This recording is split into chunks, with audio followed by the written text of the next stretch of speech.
नमस्कार, स्वागत है आपका। आप देख रहे हैं बिजनेस आज तक। आपके साथ हूं मैं नेहा बाथम। बिजनेस आज तक में हम आपको दिखाते हैं कारोबार जगत की हर छोटी बड़ी खबर, लेकिन शुरुआत बिजनेस टॉप 10 के साथ।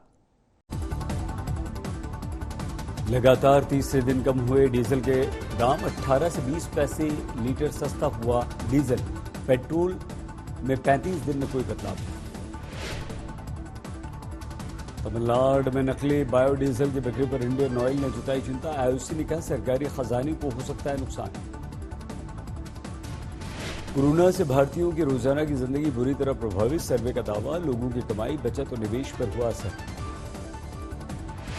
रिटेल और विदेशी निवेशकों की हिस्सेदारी को माना जा रहा है शेयर बाजार में तेजी का कारण। अप्रैल जून में विदेशी निवेशकों का कुल $592 अरब।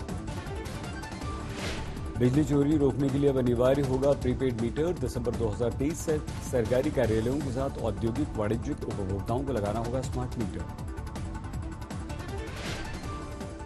जेट एयरवेज के रेजोल्यूशन प्लान पर मंडराया संकट।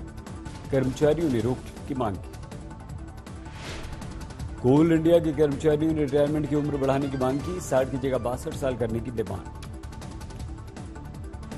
पटरी पर एयर इंडिया के विनिवेश की प्रक्रिया। सिंधिया ने कहा 15 सितंबर तक बोलियों के बाद उठाएंगे कदम। अफगानिस्तान पर कब्जा जमाने के बाद तालिबान के पास देश चलाने के लिए एक भी रुपया नहीं। लोन पर रोक लगाकर आईएमएफ ने बढ़ा दी मुश्किल।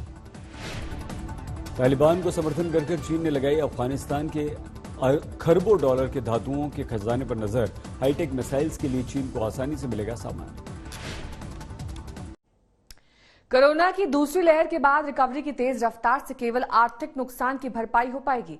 घरेलू एजेंसी इंडिया रेटिंग्स ने यह दावा किया है। उन्होंने कहा कि 2021-22 के लिए भारत की विकास दर का अनुमान भी घटा दिया गया है। इंडिया रेटिंग्स का मानना है कि आर्थिक रफ्तार की चाल केवल वैक्सीनेशन की स्पीड के भरोसे है।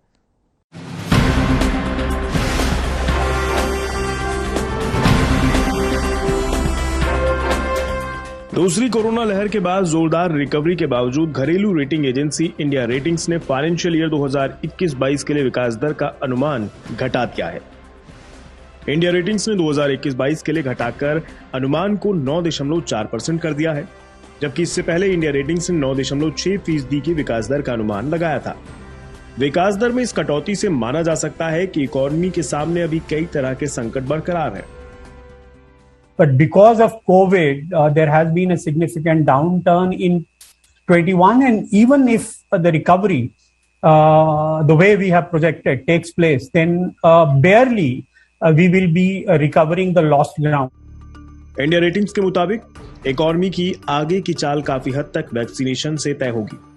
वैक्सीनेशन की मौजूदा रफ्तार को देखते हुए दिसंबर तक 18 साल के सभी लोगों का वैक्सीनेट होना एजेंसी को मुश्किल लग रहा है। इंडिया रेटिंग्स के मुताबिक इस साल के आखिर तक पूरी वयस्क जनसंख्या को वैक्सीनेट करने के लिए एक दिन में करीब 52 लाख डोज देने होंगे। इसके अलावा अगले साल मार्च तक बाकी सभी को सिंगल डोज देने की जरूरत होगी। हमारा लक्ष्य है सभी को वैक्सीन मिले, और इसलिए देश में बच्चों के वैक्सीन पर भी रिसर्च चल रहा है, और बच्चों के लिए भी वैक्सीन इंडिया में जल्द से जल्द आ जाएगा। इससे पहले आरबीआई, वर्ल्ड बैंक और आईएमएफ समेत कई एजेंसियां भी 2021-22 के लिए भारत की जीडीपी ग्रोथ का अनुमान घटा चुकी हैं। आरबीआई, आईएमएफ और एसएनपी ने 2021-22 के लिए 9.5% विकास दर का अनुमान लगाया है। वहीं वर्ल्ड बैंक ने 8.3% का, एडीबी ने 10% का, एसबीआई ने 7.9% का और मूडीज ने 9.6% की विकास दर का अनुमान 2021-22 के लिए लगाया है। हालांकि इंडिया रेटिंग्स का कहना है कि कोरोना की दूसरी लहर के बाद रिकवरी की रफ्तार में तेजी आई है। इसके अलावा कुछ दूसरे इंडिकेटर्स भी अर्थव्यवस्था के पटरी पर लौटने का भरोसा बढ़ा रहे हैं। इसके साथ ही एक्सपोर्ट में हो रही बढ़ोतरी भी इकोनॉमी में बढ़ोतरी का संकेत दे रही है। India's merchandise exports monthly average has never crossed, say 30 billion per month. But the March 21, it crossed 30 billion, and then even in the month of April, May, and June, they have done fairly well.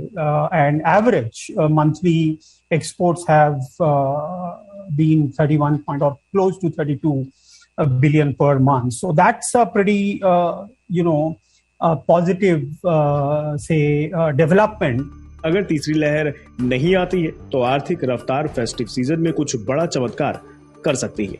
तो फिर मुमकिन है कि इन सभी एजेंसियों को एक बार फिर अपने अनुमान ऊपर की तरफ रिवाइज करने पड़ेंगे। आदित्य किराणा, आज तक।